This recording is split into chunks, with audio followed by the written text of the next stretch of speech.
అంతరంగ పరివర్తన ఆశీర్వాద మహాసభలు. అంతరంగంలో పరివర్తన. అసలు అంతరంగం అంటే ఏంటి అనే దాని మీద మనకు ఒక అవగాహన రావాలి.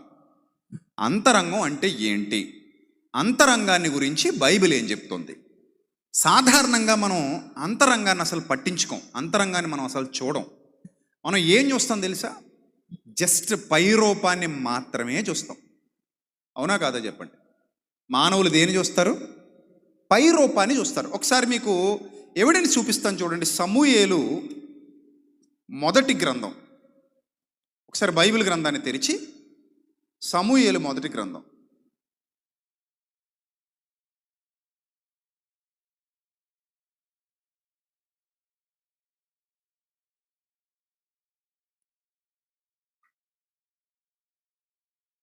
పదహారవ అధ్యాయం తీయండి, అందరు తీయాలి, బైబిల్ తీయాలి.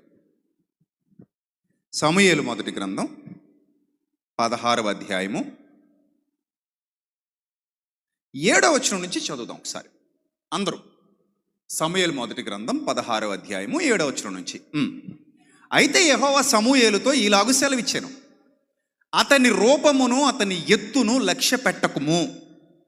మనుష్యులు లక్ష్య పెట్టు వాటిని సర్వోన్నతుడైన దేవుడు లక్ష్య పెట్టడు.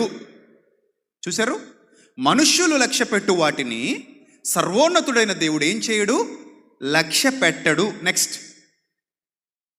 నేను అతన్ని త్రోసివేసి ఉన్నాను. నేను అతన్ని ఏం చేశాను? త్రోసివేసి ఉన్నాను. అంటే అతను నాకు నచ్చలేదు అని డైరెక్ట్ స్టేట్మెంట్ ఇచ్చారు ప్రభు. నాకు అతను నచ్చలేదు కనుక నేను అతన్ని ఏం చేశాను? త్రోసేసాను. ఏం చూసి త్రోసేసావు? బట్టలు చూసా, మేకప్ చూసా, హెయిర్ స్టైల్ చూసా, స్ట్రక్చర్ చూసా? ఏం చూసి? హృదయం చూసి తోసేస్తాడంట ఆయన. ఇప్పుడు పెళ్లి సంబంధాలు నిరాకరించబడుతుంటాయి అప్పుడప్పుడు. అక్కడ మనం వినే డైలాగ్ ఏంటి తెలుసా? డైలాగ్ చెప్పండి, ఏంటా డైలాగ్? అమ్మాయి మాకు, చెప్పండి, గట్టి చెప్పండి, పర్లేదు. అమ్మాయి మాకు నచ్చలేదు. నెక్స్ట్ ఇంకోటి, అబ్బాయి మాకు నచ్చలేదు, అస్సలు బాలేదు. ఏంటట? అస్సలు బాలేదు, అందుకని మాకు నచ్చలేదు. ఎలా డిసైడ్ చేసాం నచ్చలేదని? ఏం చూసి డిసైడ్ చేసాం చెప్పండి? ఏం చూసి యాక్సెప్ట్ చేసాం? లవ్లన్నీ ఎక్కడ పుడతాయి అనుకుంటున్నారు? లవ్లన్నీ ఇది చూసి పుట్టేస్తాయి. ఆ పువ్వులు పట్టుకుని I love you, I love you, I love అని కుక్క పిల్లలా తిరుగుతారు. ఏది చూసి? ఈ పై స్ట్రక్చర్ చూసి ఐ లవ్ యూ అంటారు అంతే. కానీ ఒక పద్యం గుర్తొస్తుంది నాకు అప్పుడు. మేడిపండు చూడ మేలిమయుండు, పొట్ట విప్పి చూడ పురుగులుండు అన్నాడు. అది గుర్తొస్తుంది నాకు. మేడిపండు చూడడానికి అద్భుతంగా ఉంటుందట. మామిడి పండు చూడండి ఎంత బాగుంటుందో. మా మేడిపండు తాగేందుకు మనకి ఇప్పుడు ప్రస్తుత సీజన్ కదా. మామిడి పండు చూడండి ఎంత బాగుంటుందో, సూపర్ ఉంటుంది. పచ్చగా ఆ కార్బైట్ వేసి మొగ్గబెట్టేసి మనకి ఇచ్చేస్తారు. పచ్చగా అదిరిపోద్ది. కట్ చేస్తే ఏముంటాయి? ఈ జీవి తినడానికి తెచ్చుకున్న కాయలో అనేక జీవులు ఉంటాయి. ఆ జీవుల్ని చూసి ఈ జీవిక తినలేదు. తెల్లటి జీవులు అటు ఇటు కదులుతూ ఉంటాయి, హాయ్ అంటాయి అనమాట కొయ్యగానే.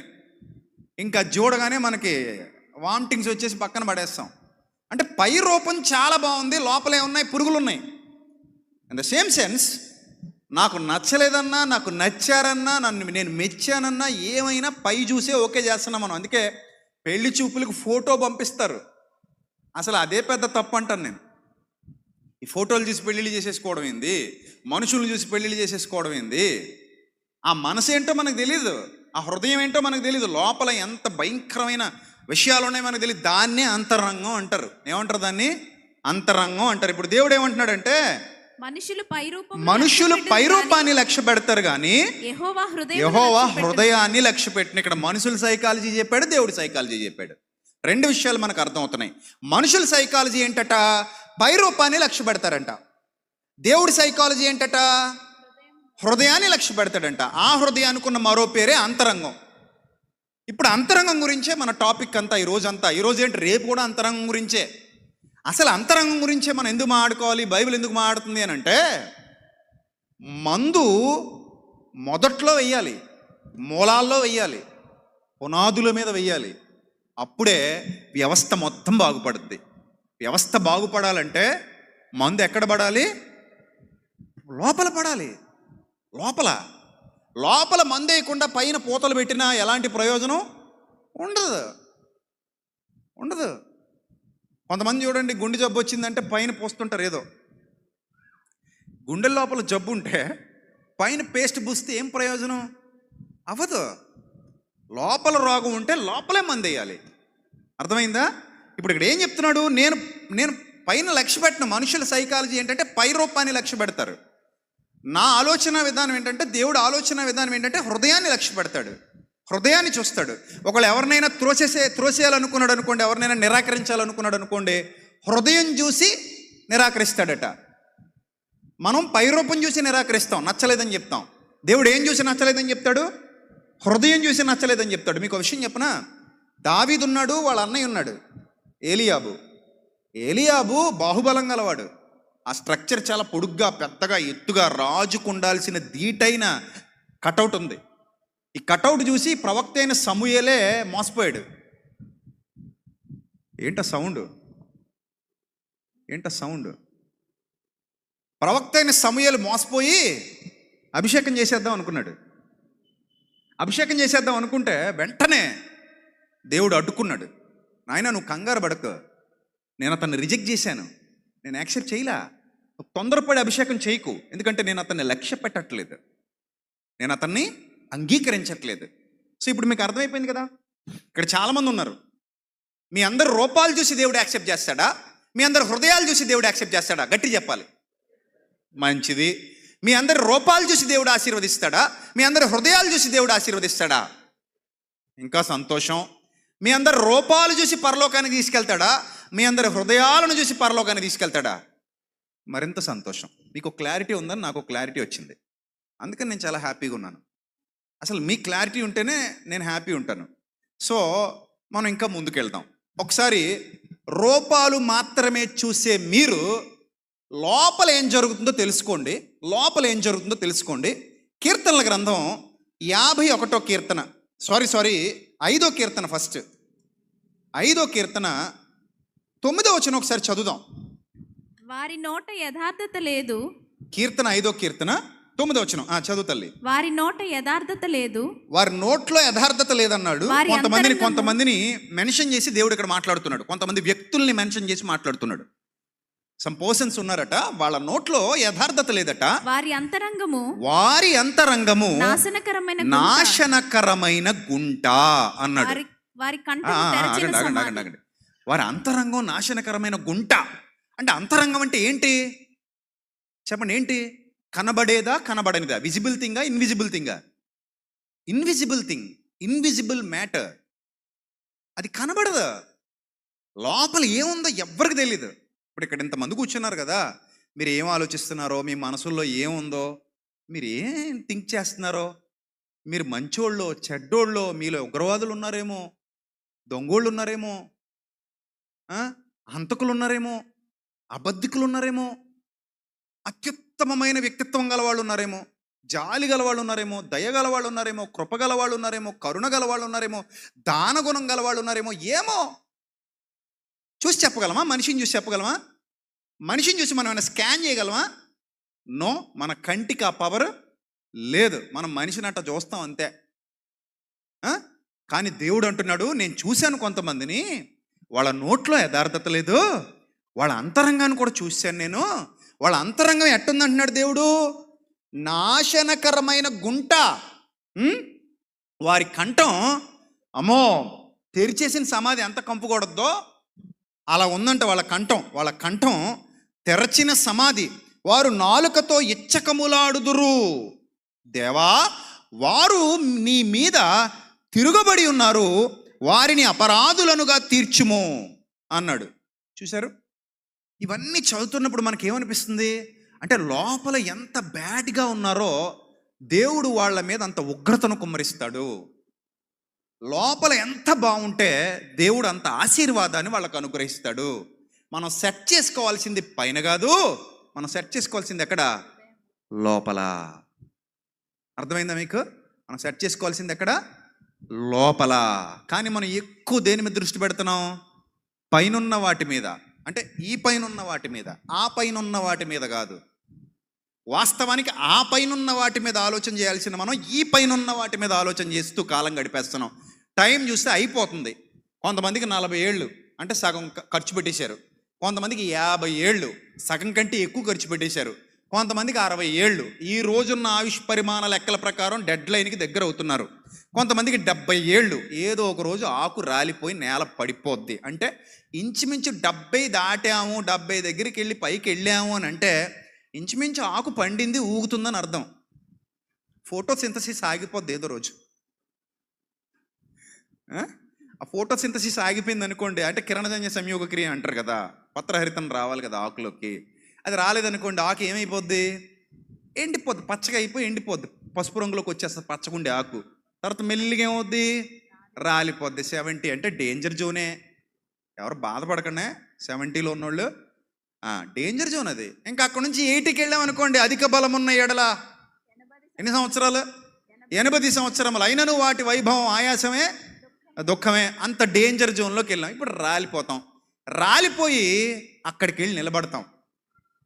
అప్పుడు నీ లోపల ఉన్నది వెళ్ళింది కాబట్టి, లోపల ఉన్న దానికే మార్కులు పడుతున్నాయి కాబట్టి, లోపల ఉన్న దానికే నిత్యజీవం ఇవ్వాలి కాబట్టి ఆత్మకి, ఆ లోపల ఉన్న దాన్ని లెక్కలు అడిగినప్పుడు దేవుడు క్రీస్తు న్యాయపీఠం ఎదుట నువ్వు ప్రత్యక్షమైనప్పుడు లోపల ఉన్నది బాగోకపోతే నిత్యజీవానికి నిన్ను రానివ్వడు. నిత్యజీవానికి నిన్ను రానివ్వడు.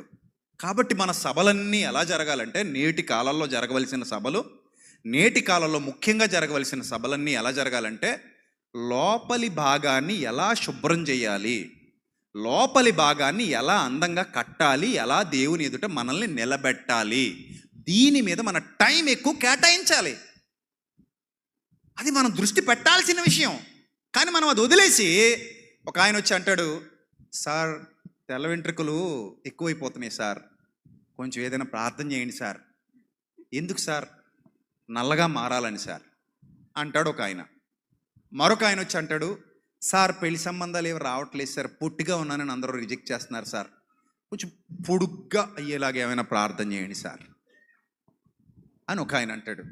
మరొక ఆయన అంటాడు, సార్ అంత బాగానుంది కానీ సార్ ఒక్కటే అంతస్తు అయిపోయింది సార్, మాకు 2 అంతస్తు వేయాలని ఎప్పటి నుంచో అనుకున్నాం కానీ వేయలేకపోతున్నాం సార్, ముందు అంతస్తు వేసేలాగా మా కోసం గట్టిగా ప్రార్థన చేయండి సార్ అని అంటాడు. ఎప్పుడు ఇవే విషయాలు అడుగుతుంటారు. లోపల ఎట్టుందమ్మా అంటే, లోపల గొడవ మీకు ఎందుకు సార్? అలా కాదమ్మా, దేవుడు అడుగుతున్నాడమ్మా, ఆయనకి మాత్రం ఎందుకు సార్? లోపల విషయాలు వద్దు సార్. మరి ఏం చేద్దాం? అంతా బయటే సార్, ఏం చేసినా మొత్తం విషయం అంతా ఎక్కడ జరగాలి సార్? బయట మాడుకుందాం సార్.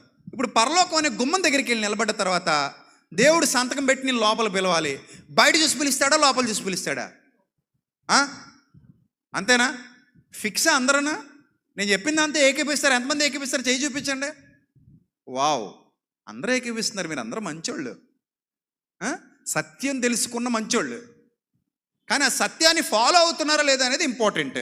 ఇప్పుడు యేసుక్రీస్తు ప్రభు వారు ఏం చూస్తున్నారు అనేది ఒకసారి మనం చూస్తే, లూకా సువార్త 11వ అధ్యాయము 39వ వచనం ఒకసారి చూద్దాం.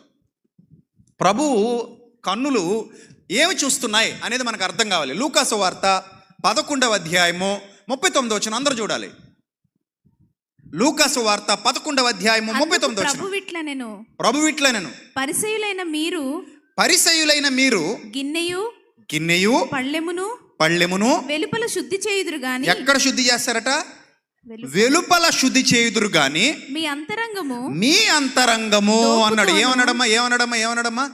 మీ అంతరంగము. మీ జీవితంలో ఎప్పుడైనా ఇలా మాట్లాడిన వ్యక్తిని చూసారా? ఇదిగో పౌడర్ ఎక్కువైంది తుడుచుకో, చూసాం. ముక్కు మీద ఏదో అంటుకుంది, తుడుచుకో, చూసాం.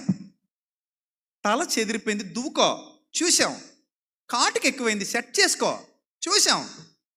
పెళ్లి కూతురికైతే ఇంకా ఎక్కువ చెప్తారు, అదిగో అది చూసుకో, ఇది చూసుకో, అలా చూసుకో, ఇలా చూసుకో, అద్దం ముందు పెట్టి మరీ చెప్తాం, రైట్? కానీ ప్రభువు కళ్ళు చూసుకో, ముక్కు చూసుకో, పెదాలు చూసుకో అని చెప్పట్లా. ఏం చెప్తున్నాడు? అంతరంగం బాలేదు, చూసుకో అన్నాడు. దేవుని నామానికి మహిమ కలుగును గాక. ఏమన్నాడమ్మా? అంతరంగం బాలేదు, చూసుకో. నీ అంతరంగం బాలేదన్నాడు. మనిషిని చూసి అంతరంగం గురించి మాట్లాడాలంటే దేవుడు మాత్రమే మాట్లాడగలడు. సాదాసీదా మానవుడికి ఎలా తెలుస్తాయి లోపలేముందో? సర్వోన్నతుడైన దేవుని కుమారుడు ఆయన మాట్లాడుతున్నాడు. ఏమంటున్నాడు? నీ అంతరంగం బాలేదు, నీ అంతరంగం దోపుతోనూ చెడుతనముతోనూ నిండి ఉన్నది. మీ అవివేకులారా, అంతరంగము దోపుతోనూ చెడుతనముతోనూ నిండి ఉన్నది. బయటికి చాలా శుభ్రం చేస్తున్నారు, లోపల బాలా. అందుకని అవివేకులారా, వెలుపలి భాగమును చేసిన దేవుడు లోపటి భాగాన్ని చేయలేదా? మనకేం కనబడుతుంది? పోస్ట్ మార్టం చేసినప్పుడు కూడా కోసేస్తారు, మొత్తాన్ని కోసేస్తారు. ఆ వీడియోలు నేనైతే చాలా చూశాను. కొన్ని శవాలను కూడా నేరుగా చూశాను. నేను కోస్తున్న శవాలను కూడా చూశాను నేరుగా. కోసేస్తే ఏముంటుందో లోపల? ఏముండదు, ఒట్టి ఎముకల గూడు. అది ఓపెన్ చేస్తే ఊపిరితిత్తులు, కింద లివరు, ఈ పక్కన హార్ట్, కిందకి వెళ్తే కిడ్నీలు, జీర్ణ వ్యవస్థ. ప్రతి శరీరం ఎలాగ ఉంటుంది కోసేస్తే? ఆ నరాలు ఉంటాయి లోపల. ఈ తల భాగం కట్ చేస్తే లోపల చిన్న మెదడు, పెద్ద మెదడు, కళ్ళు, ముక్కు ఇవి ఉంటాయి. మామూలుగా చాలా అందంగా ఉంటాం, కానీ కోస్తే చాలా భయంకరంగా ఉంటాం కదా మనం. సో పోస్ట్ మార్టంలో జరిగేది ఇదే, మొత్తం కోసేస్తారు. కానీ ఎంత కోసినా అంతరంగం ఎక్కడుందో ఎవరికి తెలియదు. ఎక్కడుంది అంతరంగం చెప్పండి? Any idea? అంతరంగం ఎక్కడుందో ఎవరికైనా తెలుసా? ఎవరికి తెలియదు. ఎందుకో చెప్పనా? చూడండి ఒకసారి, మన జీవాత్మ గురించి బైబిల్ గ్రంథం మాట్లాడుతూ ఒక చక్కటి విషయాన్ని దేవుడు వ్రాయించాడు. చూడండి, జకర్యా గ్రంథం 12వ అధ్యాయము మొదటి వచనం తీయాలి. జకర్యా గ్రంథం 12వ అధ్యాయము 12వ అధ్యాయము మొదటి వచనం. దేవోక్తి ఇశ్రాయేలీయులను గూర్చి వచ్చిన యెహోవా వాక్కు ఆకాశ మండలమును విశాలపరిచి భూమికి చూడండి ఎంత అద్భుతమైన వాక్య సందేశం అంటే ఇది. ఈ వచనం ఎంత లోతైన జ్ఞానం దేవుడు ఇక్కడ పొందుపరిచాడో మీకు స్క్రీన్ మీద ఎవిడెన్సెస్తో చూపిస్తాను ఇప్పుడు. సో చదువుదాం ఆ మాట. ఆకాశ మండలమును విశాలపరచి అన్నాడు. అవును, ఆకాశం అంటే ఎంత ఉంటుంది చెప్పండి మీకు తెలిసిన లెక్కల్లో? ఎంత ఆకాశం అంటే? అసలు మన ఊహలకు అందనంత మనం కనిపెట్టలేని దాన్ని చెప్తాను. ఇప్పుడు ఎక్స్ప్లెయిన్ చేస్తాను, మీకు క్లియర్గా ఎక్స్ప్లెయిన్ చేస్తాను. ఆకాశ మండలమును విశాలపరిచి భూమికి పునాది వేసి మనుష్యుల అంతరంగములో జీవాత్మను సృజించు యెహోవా సెలవిచ్చినదేమనగా. ఇక్కడ 3 పాయింట్లు ప్రభు మాట్లాడారు. ఆయన చాలా చేశారు, కానీ అందులో మొదటిది ఆకాశ మండలమును విశాలపరిచారట. అందులో భూమికి పునాది వేశారట. ఆకాశ మండలాన్ని విశాలపరిచారట. మండలం అంటే మన ఊహలకు అందనంత. ఒకసారి స్క్రీన్ మీద భూమిని చూద్దాం. స్క్రీన్ మీద మనం నివసిస్తున్న భూమిని చూద్దాం.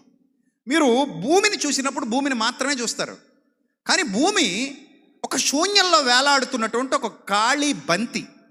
ఒక బంతి ఎలాగైతే శూన్యంలో వేలాడుతుందో అలాగా ఒక భూమి శూన్యంలో వేలాడుతుంది. గాల్లో వేలాడదీశాడు దేవుడు దాన్ని.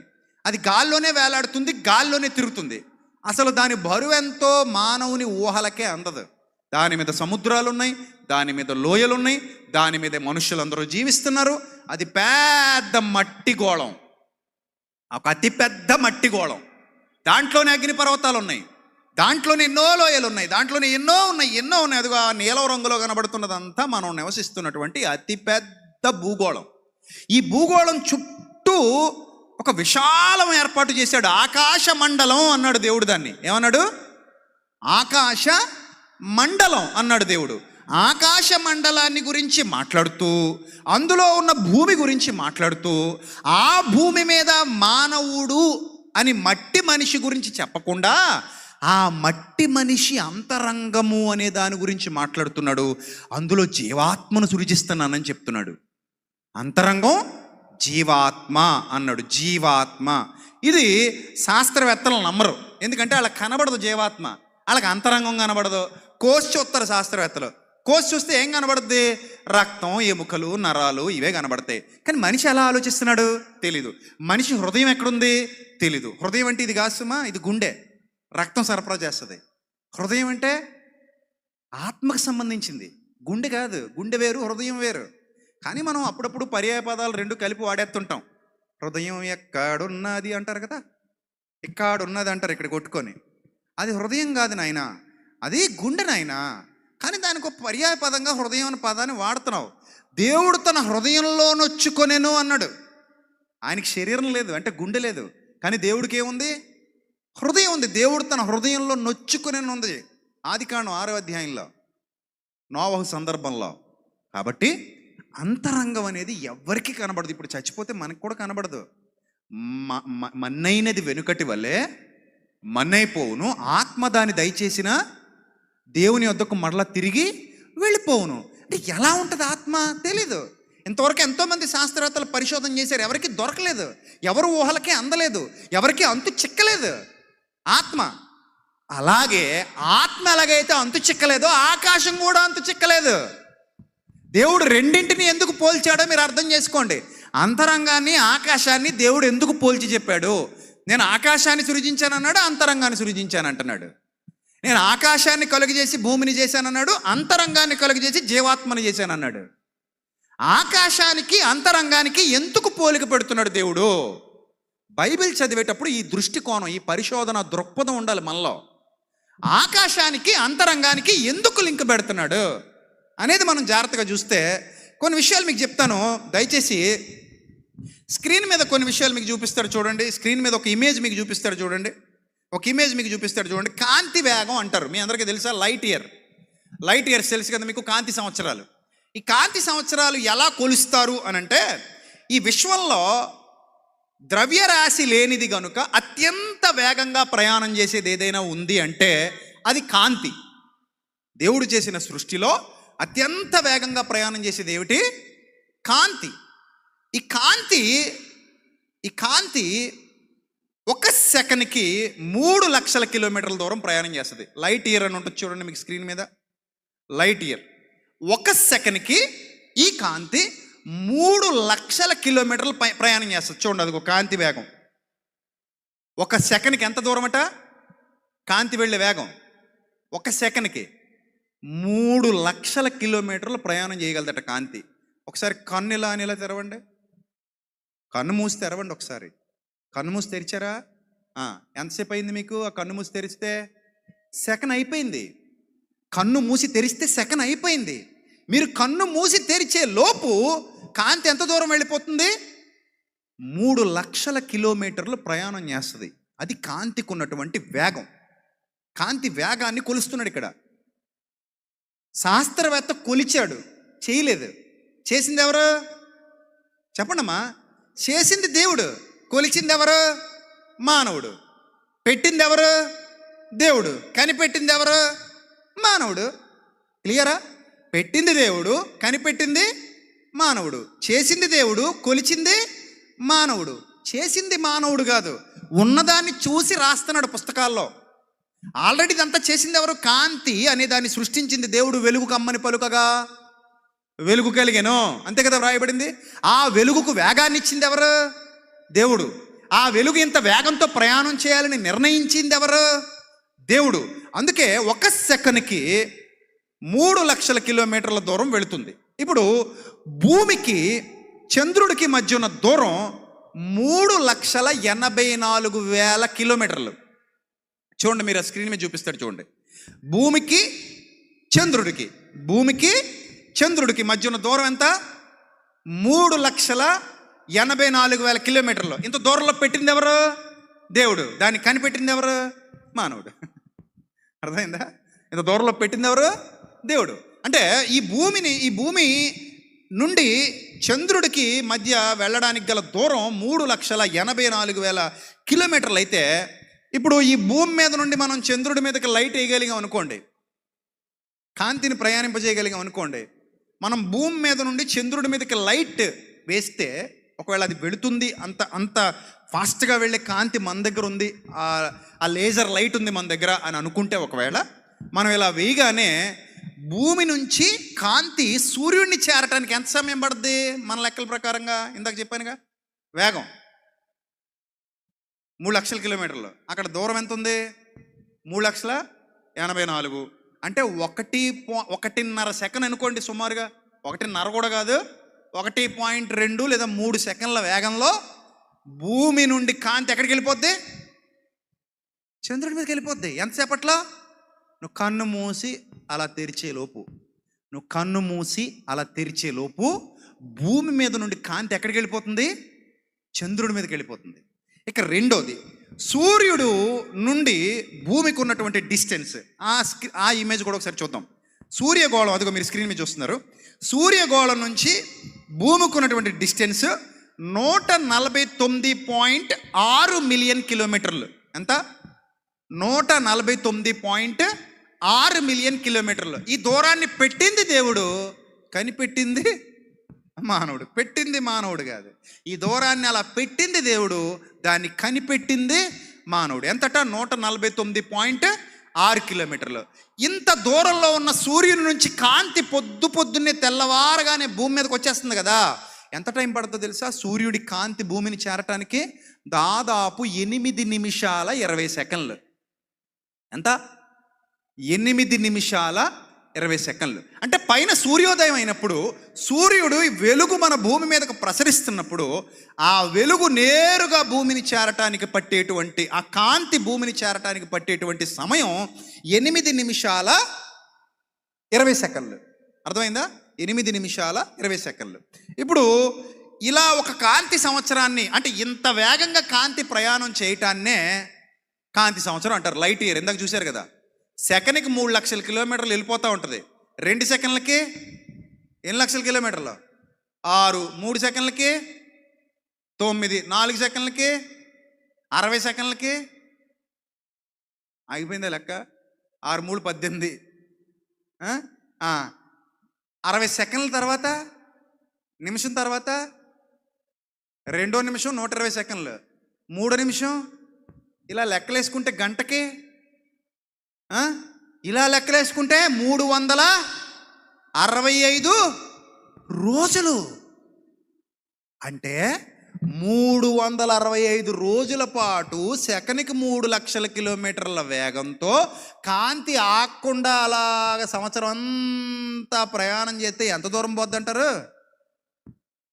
బుర్ర పేలిపోతుంది కదా, కాలిక్యులేటర్కి అందదు. అంత వేగం, అంత దూరం వస్తుంది. ఆగండి, ఇంకా అవలా.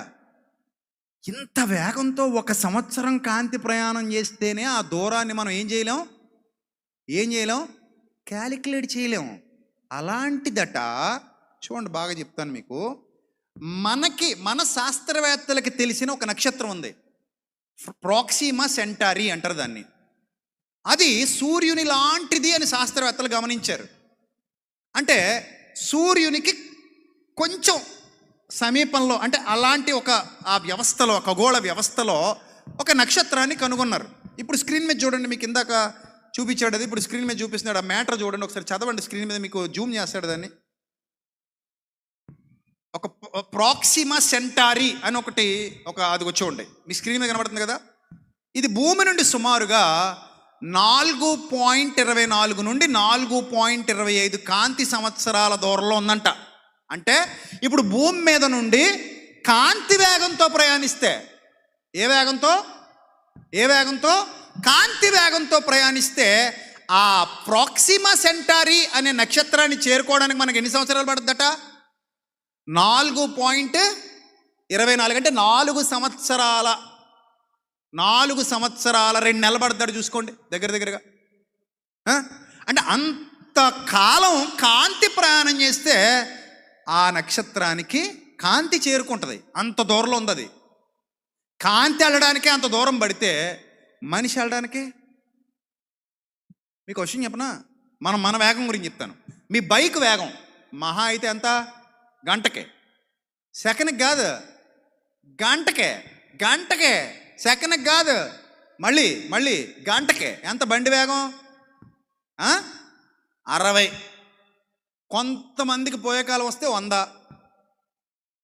ఇంకొంతమందికి ఇంకా దగ్గరగా దినం చేసేసుకుందాం అనుకుంటే 120, 130, ఇంకా దినం టైం దగ్గరికి వచ్చిందని చూస్తుంటాం కదా. అప్పుడప్పుడు బైకులు కొనిచ్చేస్తారా. మొన్న ఈ వైజాగ్లోనే ఎవరో ఒక ఆయన పాపం కొడుకు బైక్ కొనిచ్చాడంట.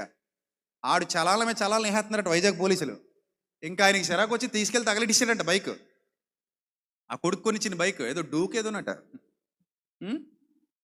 సో మహా అయితే గంటకు 130 వెళ్తాం. మన కారు వేగం మహా అయితే గంటకే రింగ్ రోడ్డు మీద అయితే 150 అనుకోండి.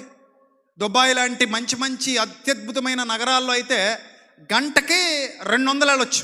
దుబాయ్ రోడ్ల మీద 200 నేను చూసా. మా అన్నయ్య ఒక ఆయన ఉన్నారు అక్కడ, రేంజ్ రోవర్ ఉంటుంది ఆయనకి. 200 కిలోమీటర్ల వేగం చూపించారు. దండం పెట్టి ఇంకా ఆపండి చాలన్నాను. ఆ రోడ్లు బాగుంటాయి, ఆ కార్లు వెళ్ళొచ్చు. సో 200 కిలోమీటర్లు ఎంతకే? గంటకే. ఆ టైంలో అయినా జరిగింది అనుకోండి, అట్ల పుల్లేసి ఏరుకోవడమే. అందంగా రాము మనం ఆ వేగంలో. గంటకు 200కే మనకి ఏమయ్యాలి?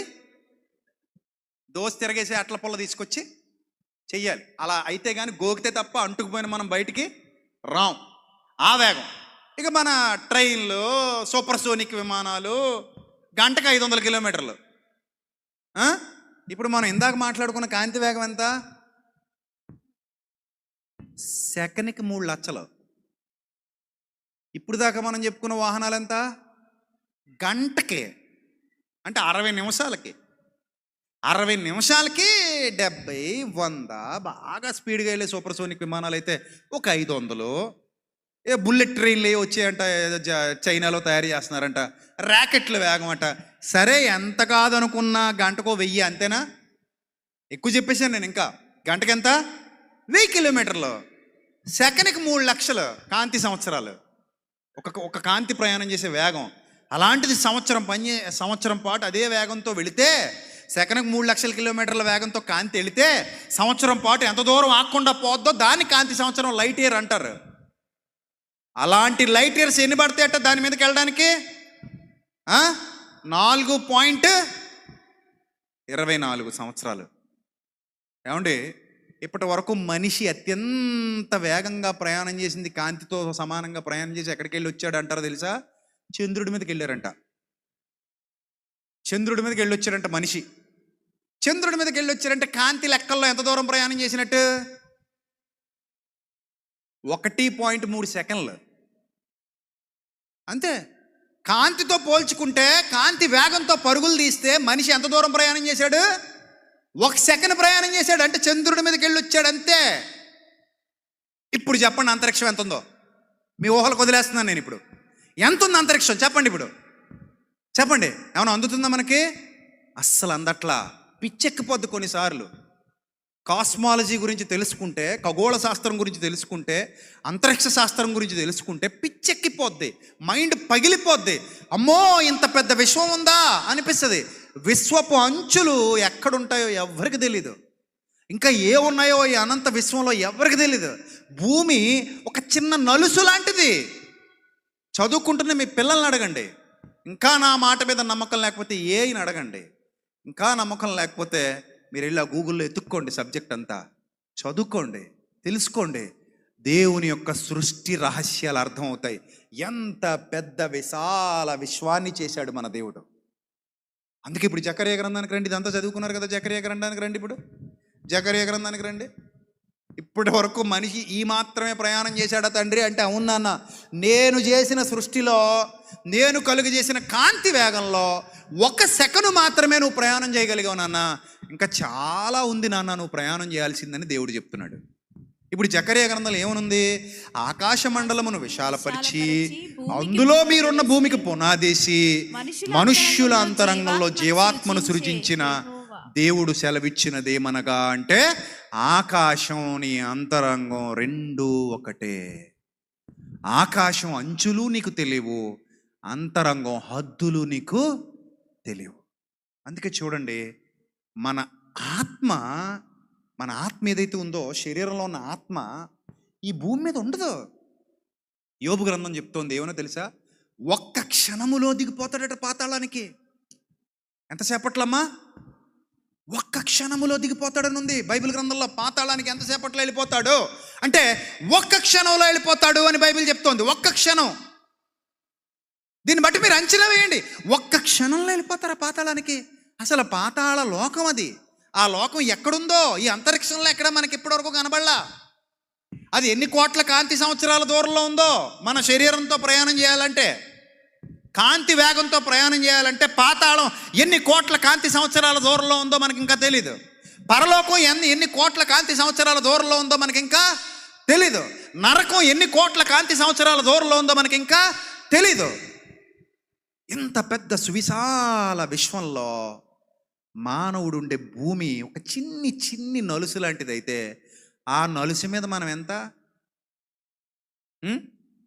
ఒకసారి అంతరిక్షం మొత్తం ఒక క్లియర్ ఇమేజ్ చూపిస్తారు మీకు, చూడండి. పెద్ద అంతరిక్షం, అందులో గ్రహాలు నక్షత్రాలు ఎలా ఉంటాయంటే ఆ ఇమేజెస్ చూస్తుంటే అసలు ఏందండి ఇది. హబుల్ టెలిస్కోప్ వచ్చిన తర్వాత కొన్ని చూడగలిగాం. ఇంకా అసలు మానవుడు చూడలేని దూరాలు ఉన్నాయి అంతరిక్షంలో. మానవుడు చూడలేని ఎంతో లోతైన ఉన్నాయి అంతరిక్షంలో. అవన్నీ దేవుడు కలుగజేసినవి.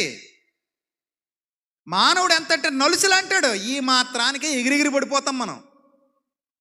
నేనంటే ఏమనుకుంటున్నావు, నన్ను మించినోడు లేడంటాం మనం. నా పవర్ ఏంటో తెలుసా నీకు, గడగలాడించేస్తానంటాడు. ఓర్ నాయనా, ఒక్కసారి నిన్ను పైకి తీసుకెళ్ళి వదిలేస్తే ఆ మహావిశ్వాంతరాలను నువ్వు చూడగలిగితే హడలెత్తిపోతావు, గుండెలు గుబులెక్కిపోతాయి, భయంతో గజ గజ గజ గజ వణికిపోతాం, ఆ సౌండ్కి చచ్చిపోతాం. చూసారు ఎలాగుందో అంతరిక్షం? చూసారు ఎలా తిరుగుతున్నాయో గ్రహాలు నక్షత్రాలు? అదొక కూటమి, అదొక వలయం, అదొక విస్ఫోటనం. అంత పెద్ద విశ్వాన్ని చేసిన దేవుడు అంటున్నాడు, అక్కడ ఆకాశం, ఇక్కడ అంతరంగం. అందుకే మన్నైనది వెనుకటి వలె మన్నైపోతే ఆత్మ ఈ భూలోకంలో ఉండలేదు గనుక దాన్ని దయచేసిన దేవుని వద్దకు వెళ్ళిపోతుంది. ఆత్మ ఈ లోకంలో పట్టలేదు గనుక దేవుడు దయచేసిన దగ్గరికి వెళ్ళిపోతుంది. అది అంత పెద్దది, అది అంత వేగవంతమైనది. ఒక్క క్షణములో పాతాళమునకు దిగిపోతాడట మానవుడు. వాడెన్నడూ మరలా తన ఇంటికి రాడు అంటున్నాడు యోబు గ్రంథంలో. యోబు కంటే జ్ఞానవంతులు మనం. దైవాత్మ కలిగిన వాడు యోబు, ప్రవక్త యోబు, దైవ దర్శనం పొందినవాడు యోబు. గనుక చెప్పాడు, మరలా ఎన్నడూ మీరు మీ ఇంటికి తిరిగి రారు. అంతగా మీ ఆత్మశక్తి కలిగినది గనుక అదంత వేగంగా వెళ్ళిపోద్ది. అంటే కాంతి వేగం కంటే గొప్ప వేగంతో వెళ్ళిపోద్ది అనమాట మన ఆత్మ. అలాంటి శక్తి కలిగిన ఆత్మను, జీవాత్మను మన అంతరంగంలో ఉంచాడు సర్వోన్నతుడైన దేవుడు. ఇప్పుడు చెప్పండి, శరీరం గొప్పదా ఆత్మ గొప్పదా? అమ్మా చెప్పాలమ్మా అందరూ, శరీరం గొప్పదా ఆత్మ గొప్పదా? యోహాను సువార్త 6వ అధ్యాయం 63 వచనం ఒకసారి చదవండి. యోహాను సువార్త 6వ అధ్యాయం 63 వచనం. ఆత్మయే సౌండ్ ఏంటది? డిప్ డిప్ డిప్ అని నాకే వినపడుతుందా? మీకు కూడా వినపడుతుందా? మీకు కూడా వినపడుతుందా? ఏందన్న సౌండ్ సిస్టమ్ దగ్గర ప్రాబ్లమా? ఏంటది? అది క్లియర్ చేయండి ఫస్ట్.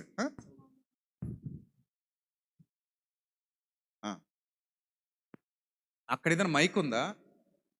అది ఆపే తల్లి. అది ఆపేసి ఎప్పుడు రిఫరెన్స్ చదువుతావు అప్పుడు ఆన్ చేసుకోనన్నా. రైట్. యోహాను సువార్త 6వ అధ్యాయము 63 వచనం. ఆత్మయే జీవింపజేయుచున్నది, శరీరము కేవలము. ఇంత మాట అనేసేటండి భక్తుడు. రాసింది ఎవరు? పరిశుద్ధాత్మ ప్రేరణతో రాశాడు భక్తుడు, అంతేనా? సొంతంగా రాశాడా? పరిశుద్ధాత్మ ప్రేరణతో రాశాడా? పరిశుద్ధాత్మ ప్రేరణతో రాశాడు. ఏమని చెప్తున్నాడు? ఆత్మయే జీవింపజేయుచున్నది, శరీరము కేవలము నిష్ప్రయోజనము. అంత గొప్ప ఆత్మవై ఉన్నావు నీవు. అంత గొప్ప శక్తిని నీలో నాలో ఉంచాడు దేవుడు. అటువైపు ఆకాశాన్ని చూపిస్తున్నాడు, ఇటువైపు అంతరంగాన్ని చూపిస్తున్నాడు. అటువైపు ఆయన చేసిన దానిని చూపిస్తున్నాడు, ఇటువైపు నీలో ఉంచిన జీవాత్మను చూపిస్తున్నాడు. నీ జీవాత్మను చిన్నగా అంచనా వేయొద్దు సోదర సోదరి. అంత గొప్ప ఆత్మశక్తి నీలో ఉంది. అందుకే అన్నాడు దేవుడు, తన పోలికలో తన స్వరూపమందు నరుని చేసెను. ఎవరి పోలిక? ఎవరి స్వరూపం? శరీరానికి అనుకుంటున్నావా? పోలిక కాదు. మనం అనుకుంటాం నేను దేవుని పోలికలో చేయబడ్డానండి అని ముక్కు కళ్ళు నోరు చూసుకుంటాం. అవి కాదు. శరీర పోలికలు శరీరం వరకే, ఆత్మ పోలికలు ఆత్మ వరకే. అప్పుడప్పుడు చూడండి, మీకు పిల్లలు పుట్టారనుకోండి, అచ్చం అమ్మలాగా ఉన్నాడు కదా, అచ్చం నాన్నలా ఉన్నాడు కదా, అచ్చం ఎవరి ముక్కు, మేనమామ ముక్కు వచ్చేసింది, తాతయ్య ముక్కు వచ్చేసింది, అమ్మమ్మ నీలాగే ఉన్నాడు అంటే అమ్మమ్మ పొంగిపోతుంటుంది, నాయనమ్మ పొంగిపోతుంటుంది, అబ్బబ్బా నాలానే ఉన్నాడంట, నాలానే ఉందంట బేబీ, పొంగిపోతారు. తాతలా ఉన్నాడు, అమ్మమ్మలా ఉన్నాడు, నాయనమ్మలా ఉన్నాడు, ఆనందంగా పరవశంతో నిండిపోతారు. అంతవరకు ఓకే. శరీర పోలికలు శరీరం వరకే.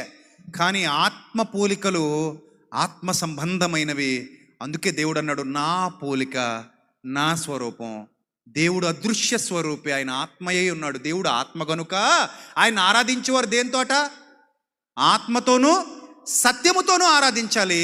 ఇప్పుడు ఆ ఆత్మయే ఉన్న దేవుడు తన గురించి చెప్తే మనం అర్థం చేసుకోలేము. ఒక్కసారి రాత్రి మీరు ఆలోచన చేయండి, ఆత్మయే జీవింపజేస్తుంది. మన శరీరం ఈరోజు ఎంత బాగుందంటే కారణం ఏమిటి? ఆత్మ. మనం ఆలోచించగలుగుతున్నామంటే కారణం ఏమిటి? ఆత్మ. మనం మాట్లాడగలుగుతున్నామంటే కారణం ఏమిటి? ఆత్మ. జీవింపజేయుచున్నది ఆత్మ, శక్తి కలిగినది ఆత్మ. నీలో ఉన్న హృదయంలోని కేంద్ర బిందువు ఆత్మ, ఆ హృదయానికి కేంద్ర బిందువు ఆత్మ. ఆత్మ లేకపోతే మానవ శరీరం ఎందుకు పనికిరాదు, అది వట్టి శవం అయిపోద్ది. ఆ తర్వాత కుళ్ళిపోద్ది, పురుగు పట్టేస్తుంది, వేస్తుంది.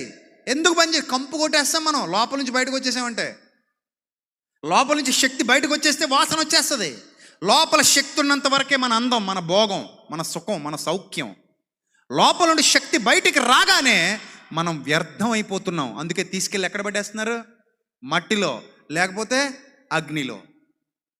ఒకసారి ఆలోచన చేయండి రాత్రి. అలాంటి అంతరంగం గురించి దేవుడు మాట్లాడుతూ అంటున్నాడు. కీర్తనల గ్రంథం 51వ కీర్తన 6వ వచనం చూద్దాం. కీర్తనల గ్రంథం 51వ కీర్తన 6వ వచనం చూద్దాం.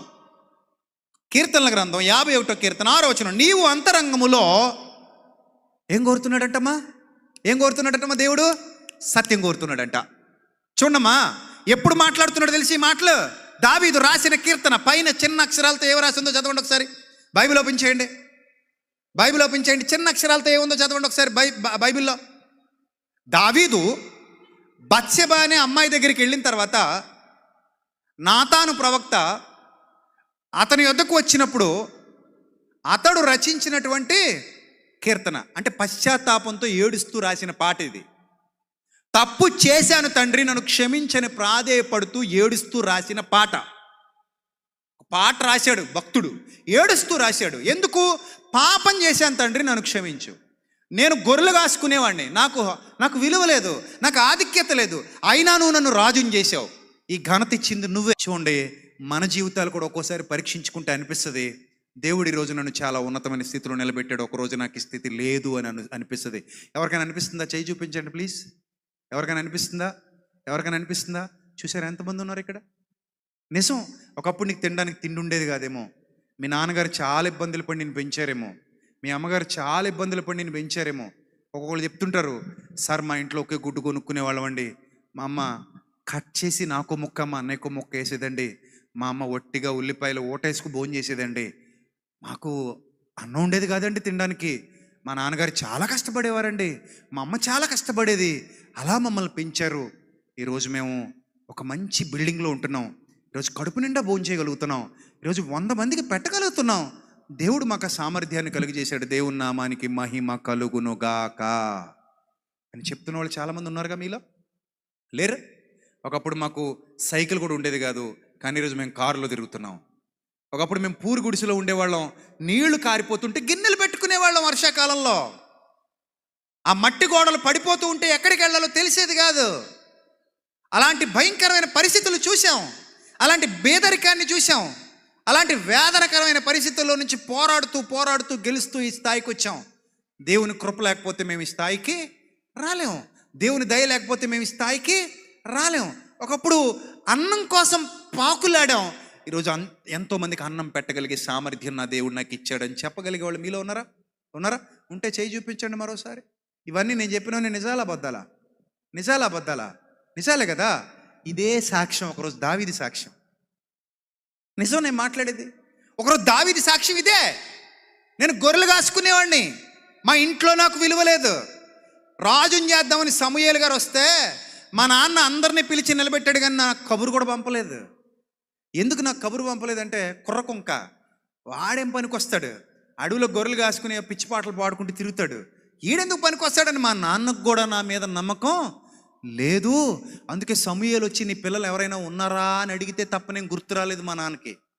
ఏమయ్యా అందరూ అయిపోయారు, ఇంకెవరైనా ఉన్నారా అంటే, ఓ కడసారుడు ఇంకొకడు ఉన్నాడు, ఆడు గొర్రెలు కాసుకోవడానికి అడవిలోకి పోయాడు, ఆడే రాజా, ఆడే రాజేటండే అన్నట్టుగా మా నాన్న చూశాడు. ఆ స్థితిలో ఉండేవాడిని దేవా నేను. ఈరోజు నన్ను తీసుకొచ్చి ఎక్కడ కూర్చోబెట్టావు? అంతఃపురంలో కూర్చోబెట్టావు. అర్హత లేని నాకు ఈ అర్హత కలిగించావు, విలువ లేని నాకు ఈ విలువనిచ్చావు, ఘనత లేని నాకు ఈ ఘనతను ఆపాదింపజేశావు. నేనెక్కడ, నా బతుకెక్కడ? నేను ఇలాంటి కారులో తిరుగుతున్నానా? నేనెక్కడ, నా బతుకెక్కడ? నేను ఇలాంటి బట్టలు వేసుకుంటున్నానా? నేనెక్కడ, నా బతుకెక్కడ? నాకు ఇలాంటి వస్తువులు ఉన్నాయా? ఇలాంటి స్థితిగతులు ఉన్నాయా? ఇలాంటి పరిస్థితులు ఉన్నాయా? ప్రభువా, నా స్థితిగతులన్నిటినీ మార్చిన వాడవు నీవే. నీవు లేకపోతే నాకు ఈ బతుకులేదు, నీవు లేకపోతే నాకు తినడానికి తిండి లేదు, నీవు లేకపోతే నాకు అసలు జీవితమే లేదు, నాకేమీ లేదు. సడన్గా నాకు ఇవన్నీ వచ్చాయి. ఈ జీవితంలో 30 ఏళ్లకో 20 ఏళ్లకో 40 ఏళ్లకో కలిసి వచ్చాయి. ఆ వచ్చాయి, నేను తీసుకున్నాను. కొంతమంది తీసుకుంటారు, కనీసం దేవుని స్తుతించరు. కొంతమంది తీసుకుని దేవుని మర్చిపోతారు. కొంతమంది అన్నీ దేవుని వలన పొందుకుంటారు, కానీ ఆయన గుర్తురాడు.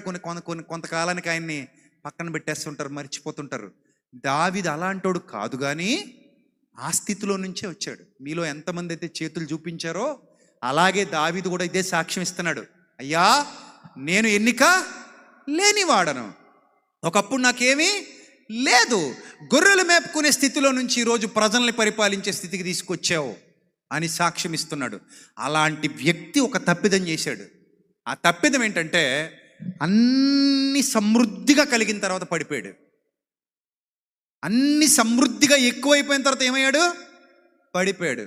కొంతమంది ఆశీర్వాదాలు ఎక్కువై పడిపోతుంటారు. బీపీ ఎక్కువై పడిపోవడం వేరు, షుగర్ ఎక్కువై పడిపోవడం వేరు,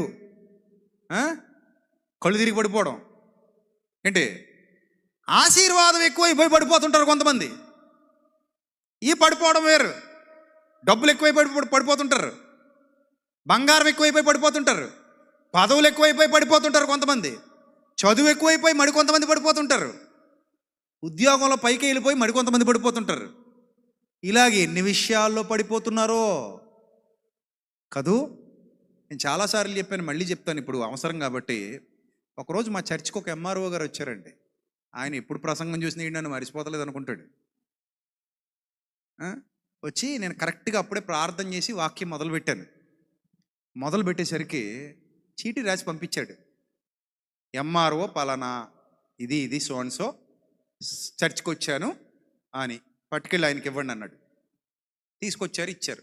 నేను అలా చూశాను, రెప్పపాటు అలా చూసి జస్ట్ అలా చదివేసి పక్కన పెట్టి నేను వాక్యం మొదలు పెట్టేశాను. ఏంటి నా ఉద్దేశం? వచ్చి నేను గొప్పడే అయి ఉండొచ్చు లోకపరంగా, వాక్యం అయిపోయిన తర్వాత పిలిచి మాట్లాడదాం, అప్పుడు గౌరవప్రదంగా తీసుకొచ్చి ఏంటి సార్ ఏంటి మాట్లాడి పంపిద్దాం అని అనుకుని నేను వాక్యం మొదలు పెట్టేశాను. వాక్యం అంతా అయిపోయిన తర్వాత ఆ చీటి తీసుకొచ్చిన ఆయన పిలిచి, ఏది ఇందాక ఎవరో ఎంఆర్ఓ గారు వచ్చారని ఒక ఎక్కడున్నారంటే, ఆయన కోపంతో వెళ్ళిపోయారండి అన్నాడు. ఏ అన్నాను. ఆయన చాలా చర్చిలకు వెళ్ళాడటండి, ఇలా చీటీ రాసి పంపగానే అయ్యో ఎంఆర్ఓ గారు వచ్చారా అని చెప్పి వెంటనే తీసుకెళ్ళిపోయి కూర్చోబెట్టి వాక్యం ఆపేసి మరి ఏం చేసి మరి వాక్యం ఆపేసి మరి అంటే దేవుని పక్కన పెట్టేసి మరి ఎంఆర్ఓ గారిని గౌరవించి పంపించారటండి. కానీ మీరు అలా చేయలేదట, అందుకని ఆయన కోపం వచ్చిందండి వెళ్ళిపోయాడండి అంటే మంచిది అన్నాను నేను. ఇప్పుడు నాకు దేవుడు గొప్పవాడా ఎంఆర్ఓ గొప్పవాడా? కదా. నువ్వు ఎంఆర్ఓ అయితే ఏంటి, ఎంపీ అయితే ఏంటి, ఎమ్మెల్యే అయితే ఏంటి, ఎవరైతే ఏంటి, చెప్పులు పెట్టిన దగ్గరే నీ గొప్పతనాన్ని కూడా పెట్టేసి లోపలికి రా, ఇది దేవుని సన్నిధి. అర్థమైందా? నువ్వు చెప్పులు ఎక్కడ పెట్టావో అక్కడ పెట్టేసి వచ్చే లోపలికి. ఇది ఎవరి సన్నిధి? దేవుని సన్నిధి. దేవుడు మన హృదయాలలో నివసిస్తున్నాడు. గనుక నేను ఎంఆర్ఓని, నేను ఎంపీని, నేను ఎమ్మెల్యేని. మనోళ్ళు కూడా కొంతమందికి జబ్బులు ఉంటాయి, వాళ్ళు రాగానే వాక్యం ఆపేసి మైకి ఇచ్చేస్తుంటారు. బాధేస్తుంది నాకు. ముఖ్యంగా ఎలక్షన్ టైంలో చేస్తుంటారు ఇలాంటి పనికిమాలిన పనులు. ఎలక్షన్ టైంలో వాళ్ళు ఏదో చెప్పుకోవడానికి వస్తారు, ఆ రోజే వస్తారు వాళ్ళు మన ఓట్ల కోసం. మిగిలిన టైంలో మన మొహం కూడా చూడరాళ్ళు. అప్పుడు డైలాగులు మాత్రం అదిరిపోతాయి. మంచివాడు, మనవాడు, పిలిస్తే పలికేవాడు. ఏది పలుకుతాడేమో చూద్దాం. గట్టిగా పలకడా పలకడా. కానీ అప్పుడు మాత్రం డైలాగులు గట్టిగా ఉంటాయి. అవి వచ్చి రాగానే అయ్యగారు ఏం చేస్తారు, సగం మధ్యలో ఉంటుంది వాక్యం. దేవుడా కాసేపు కూర్చో. వాక్యం ఏమై ఉండెను? ఆది యందు వాక్యం ఉండెను, వాక్యము దేవుని వద్ద ఉండెను, వాక్యము దేవుడై ఉండెను. ఇప్పుడు వాక్యం ప్రకటిస్తున్నప్పుడు మరి దేవుడు ఉన్నాడుగా మన మధ్యలో, వాక్యం రూపంలో మన హృదయంలో ఉన్నాడుగా దేవుడు వాక్యంగా. ఇప్పుడు ఆ దేవుడిని ఏమంటావంటే, అయ్యా కాసేపు పక్కన ఉండవయ్యా. మా ఎంపీ గారు వచ్చారు, మా ఎమ్మెల్యే గారు వచ్చారు.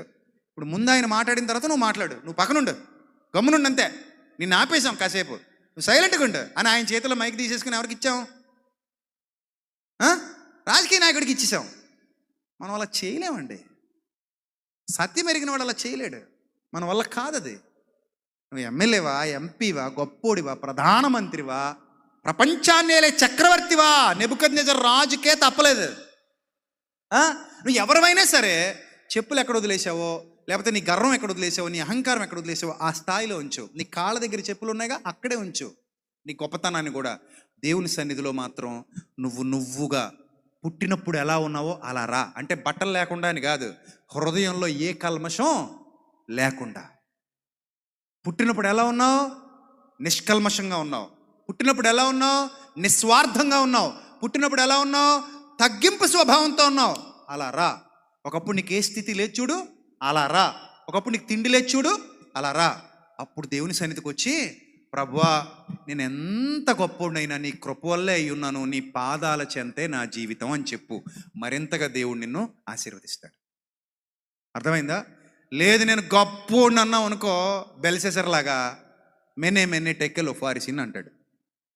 ఆ తర్వాత ఏం చేయాలో కూడా అర్థం కాదు. కాబట్టి మనం గొప్పోళ్ళం ఏం కాదు ఆయన ముందు.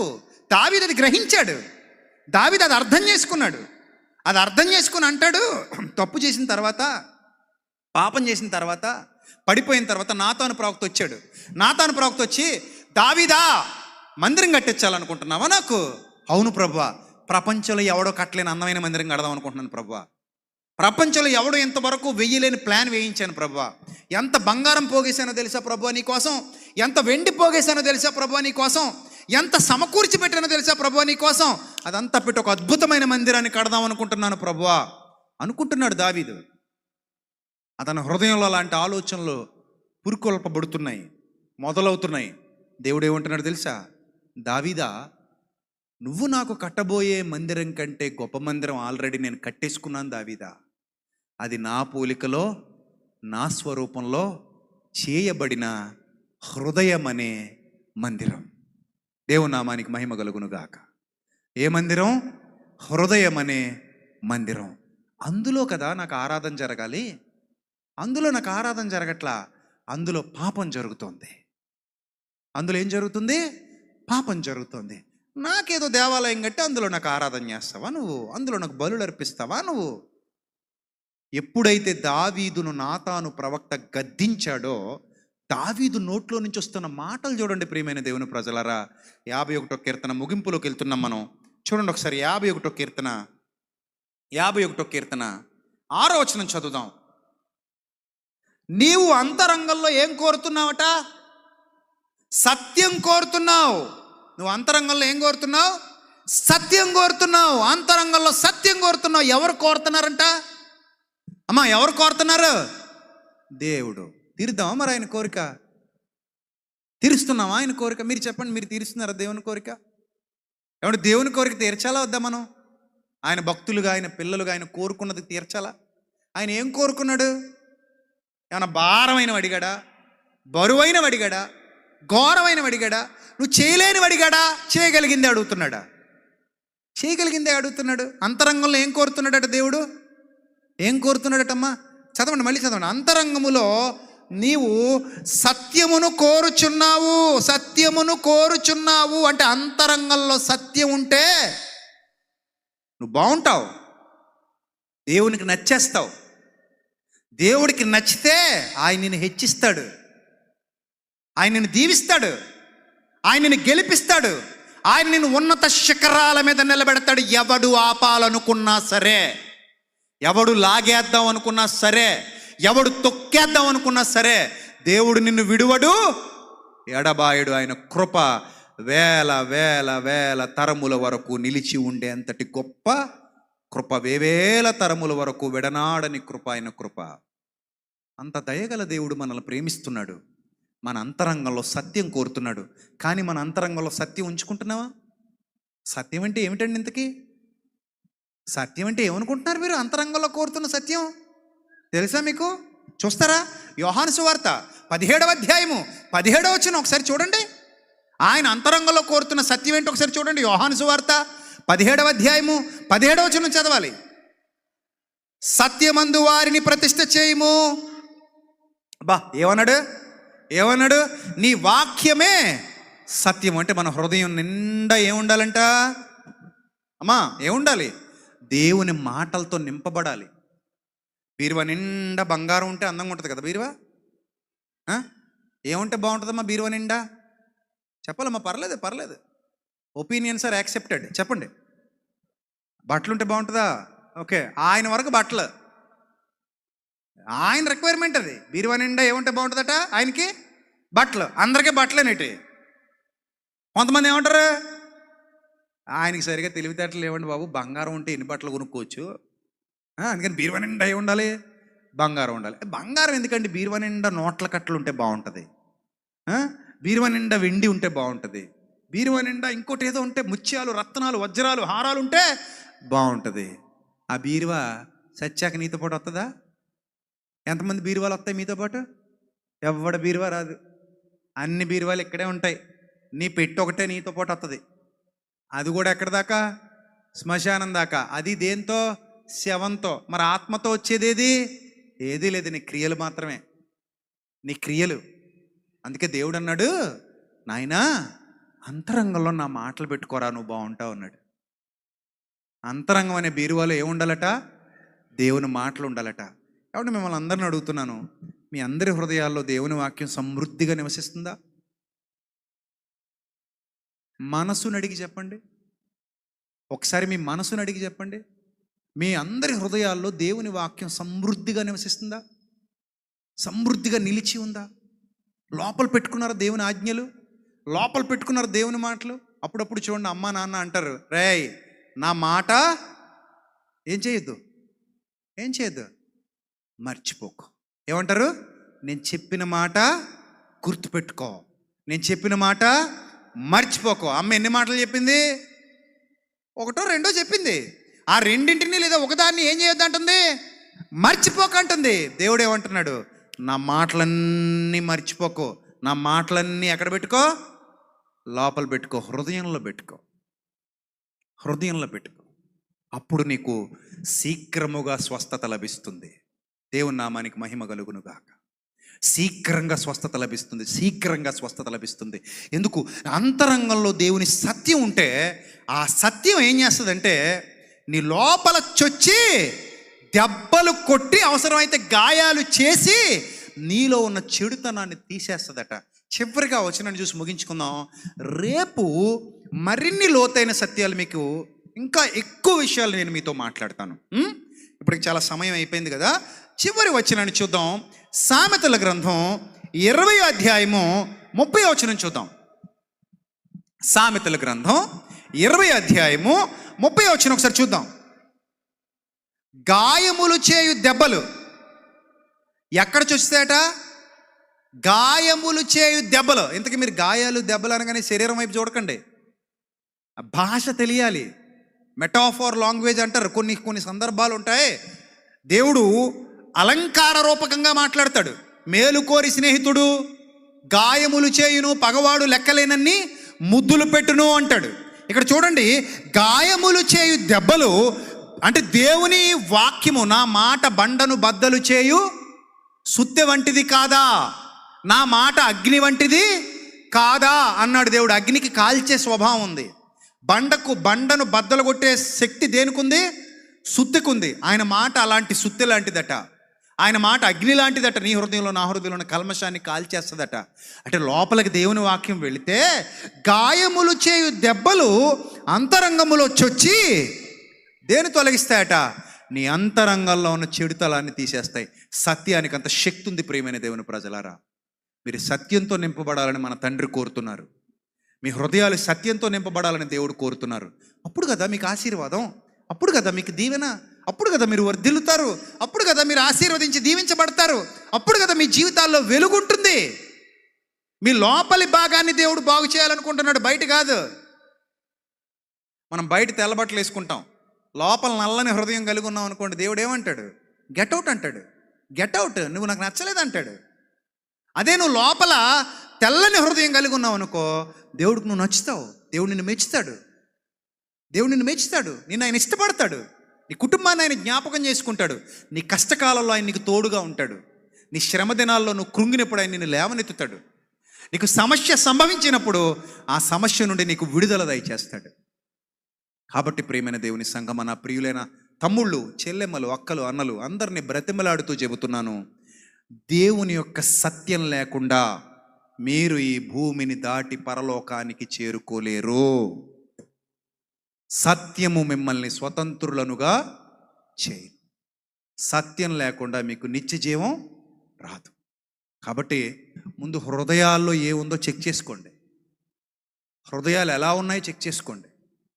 శరీరాలు ఎలా ఉన్నాయో కాదు, హృదయాలు ఎలా ఉన్నాయో చెక్ చేసుకోండి. ఒకవేళ నీ హృదయం దేవుని ఎదుటి సరి అయినదిగా లేదా, సత్యంతో శుద్ధి చేసుకో, వాక్యంతో కడుక్కో, ఇలాంటి సభలకు హాజరవ్వు, ఇలాంటి సత్యవాక్యం చెప్పే వాళ్ళ దగ్గర కూర్చో.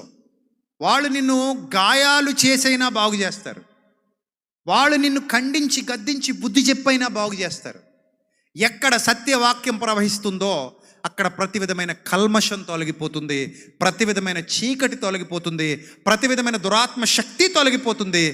దేవుని యొక్క వెలుగు అక్కడ ఉదయిస్తుంది, దేవుని యొక్క కాంతి అక్కడ ఉదయిస్తుంది. ఆ హృదయం స్వచ్ఛమైనదిగా మారుతుంది. యోబు అలా మారిన వారే, ఏలియా అలా మారిన వారే, సమూయేలు అలా మారిన వారే, మోషే, పౌలు, శీల, పేతురు, యోహాను, రూతు, ఎస్తేరు, మీరు ఎంతమంది భక్తుల గురించి అయితే చదువుకుంటున్నారో వాళ్ళందరూ మనలాంటి స్వభావం గలవారే, వాళ్ళు అలా మార్పు చెందిన వారే. ఈ రాత్రి ఒక్కసారి ఆలోచించండి, ఆకాశాన్ని గుర్తుపెట్టుకోండి, అంతరంగాన్ని దృష్టించండి. ఆకాశ వైశాల్యాన్ని కొలవటం ఎవరి వల్ల కాదు, అంతరంగాన్ని కొలవటం ఎవరి వల్ల కాదు. ఆకాశపు అంచులు ఎక్కడున్నాయో ఎవరికి తెలియదు, నీ అంతరంగంలో జీవాత్మ ఎంత శక్తివంతమైందో కూడా ఎవరికి తెలీదు. దాన్ని ఎవరు బంధించలేరు, దీన్ని ఎవరు బంధించలేరు, దాన్ని ఎవరు ఆపలేరు, దీన్ని ఎవరు ఆపలేరు. మనం వెళ్ళబోయే లోకం ఎంత గొప్పదో ఊహించండి.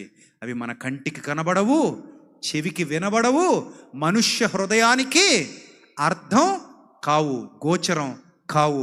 అలాంటి వాటిని దేవుడు మన కోసం దాచించాడు. 60-70 సంవత్సరాల ఈ చిన్న జీవితం మీద దృష్టి పెట్టకండి, మనుష్యులందరికంటే దౌర్భాగ్యులైపోతారు. కొరింథీయులకు రాసిన మొదటి పత్రిక 15:19 అదే చెప్తున్నాడు. ఇంటికి వెళ్ళిన తర్వాత చదువుకోండి. కాబట్టి రేపటి దినాన మరిన్ని సంగతులు దేవుడు నాతో మాట్లాడాలి అని కోరుకునేవారు రేపు త్వరగా రండి, 6 గంటలకి నేను కూడా ఇక్కడికి వస్తాను. విలువైన సంగతులు నేర్చుకుందాం, ఈ సభలను జయప్రదం చేద్దాం. దేవా, నాతో మాట్లాడినందుకు నీకు స్తోత్రం అన్న వాళ్ళు చేయి చూపించండి. God bless you all, God bless you all, God bless you all. ఈ వాక్యం మీ హృదయాలలో 30 60 100 ఫలించునుగాక. ఆమెన్. గట్టిగా చెప్పండి. దేవుడు మీ హృదయాలలో ఈ జీవవాక్యాన్ని నిలిచి ఉండజేయునుగాక. God bless you. అందరూ తలలు వంచండి, ప్రార్థన చేసుకుందాం. మహాపరిశుద్ధుడైన మా కన్న తండ్రి, మహోన్నతుడ, దయగల దేవ, కృపగల ప్రభువ, మీ పవిత్ర నామానికి స్తుతులు స్తోత్రాలు చెల్లిస్తున్నాను తండ్రి.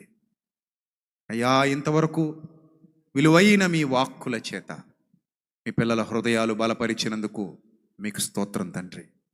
ప్రభువా, ఎత్తబడిన ప్రతి మాట ఒక శక్తివంతమైన ఆయుధంగా మీ పిల్లల హృదయాలలో గాయములు చేసి దెబ్బ కొట్టి ఆ హృదయాన్ని స్వస్థపరిచి అంతరంగాన్ని శుద్ధి చేయునట్లుగా సహాయం దయచేయండి.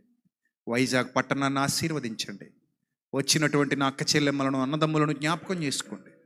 వారిని, వారి కుటుంబాలను దీవించండి. రేపు ఇంకా అనేక వేల మందిని తోడుకొని రండి తండ్రి. మీ పిల్లలు మరొకరిని వెంటబెట్టుకుని వచ్చినట్లు వారు పొందుకున్న ఆశీర్వాదం ఇతరులు కూడా పొందుకున్నట్లుగా చేయునట్లు మీ సహాయమును అనుగ్రహించండి. ప్రభువా, జీవవాక్యం యొక్క శక్తి మీ పిల్లలకు తెలియాలి. జీవవాక్యం మా హృదయంలో ఉంటే ఎంత గొప్ప ఆశీర్వాదమో మాకు తెలియాలి. ఆ సత్యము మమ్మల్ని ఎంత గొప్పగా స్వతంత్రులనుగా చేయబోతుందో మాకు తెలియాలి.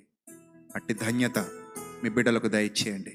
అట్టి జ్ఞానము మీ బిడ్డలకు దయచేయండి. అట్టి వివేకము మీ బిడ్డలకు దయచేయండి. మీ కృప తోడుగా ఉంచండి. మీ కనికరము తోడుగా ఉంచండి.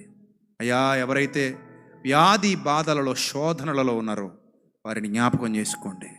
ఈ సంపూర్ణ శక్తితో వారిని బలపరచండి. ఏ కుటుంబాలు అయితే చీకటిలో ఉన్నాయో ఆ కుటుంబాలను వెలుగులోనికి నడిపించండి. ప్రభువా, ఎవరైతే మీ తట్టు తమ చేతులు చాచి విజ్ఞాపన చేస్తున్నారో, మొరపెడుతున్నారో వారికి జవాబు అనుగ్రహించండి. మీ కృప, మీ కనికరము ఎల్లప్పుడూ మీ పిల్లలకు తోడుగా ఉంచండి. దయగల దేవా, కృపగల ప్రభువా, మీ ఆశీర్వాద సంపూర్ణము చేత మీ పిల్లలందరినీ తృప్తిపరచమని వేడుకుంటున్నాను తండ్రి. ప్రభువా, మీ చిత్తమైతే రేపటి దినాన్ని కూడా ప్రభువా వాతావరణాన్ని మాకు అనుకూలపరిచి మీ పిల్లలందరినీ క్షేమకి ఇక్కడికి నడిపించి చివరి రోజు సభ, చివరి దినపు సభ ఘనంగా మీ నామానికి మహిమకరంగా, నేటి కంటే ఘనంగా తండ్రి, ఇంకా నువ్వు లోతైన సంగతులు మాతో, నాతో, మా అందరితో మాట్లాడమని మా హృదయాలను తెరిచి ఉంచిన పుస్తకాల వలె మీ ముందు పరిచయము. వ్రాయండి ప్రభువా, మీ మాటలు వ్రాయండి తండ్రి. చెక్కండి ప్రభువా, మీ ఆత్మతో మమ్మల్ని చెక్కండి ప్రభువా. ఒక కుమ్మరి ఎలాగైతే కొండను తయారు చేస్తాడో అలా మమ్మల్ని తయారు చేయండి. ఒక శిల్పి ఎలాగైతే శిల్పాన్ని చెక్కుతాడో అలా మమ్మల్ని చెక్కండి తండ్రి. ప్రభువా, మీ కృప చేత మమ్మల్ని అలంకరించండి. మీ దయచేత మమ్మల్ని అలంకరించండి. మీ సహాయము చేత మమ్మల్ని బలపరచండి. ప్రభువా, మీ పిల్లలు బయలుదేరి వెళుతూ ఉన్నారు. క్షేమంగా వారిని వారి గృహాలకు చేర్చండి. ప్రతి కుటుంబంలో శాంతి, నెమ్మది లభించునుగాక. ప్రభు, ప్రతి కుటుంబానికి మీ శాంతిని అనుగ్రహించండి. వారు మంచముల మీద చేరినప్పుడు, పరుండినప్పుడు తండ్రి ప్రభు, శాంతితో, సమాధానంతో మీకు కృతజ్ఞతాస్తుతులు చెల్లిస్తూ, మీరు అనుగ్రహించిన రక్షణ చేత తృప్తి పొందుతూ, మీరు అనుగ్రహించిన బలమైన ఆత్మీయ జీవితాన్ని బట్టి ఆనందిస్తూ, సంతోషిస్తూ ప్రభా, మీరు దయచేయబోయే ఆ బహుమానాల కొరకు ఎదురు చూస్తూ నిత్య జీవిత ప్రయాణంలో అలుపెరగని వారుగా, తుట్టిల్లని వారుగా, సాతానును గెలిచేవారిగా, దురాత్మలను ఎదిరించేవారుగా మీ పిల్లలు ఉండడానికి సహాయం దయచేయమని సమస్త ఘనత, మహిమ, ప్రభావములు మీకు మాత్రమే చెల్లిస్తూ మా కొరకు రాని ఉన్న ప్రభు అయిన క్రీస్తు పేరిట ఈ ప్రార్థన మనవులు సమర్పించి మీ వద్ద నుండి తిరిగి పరలోకపు జవాబు పొందుకుంటున్నాం మా కన్న తండ్రి. ఆమెన్.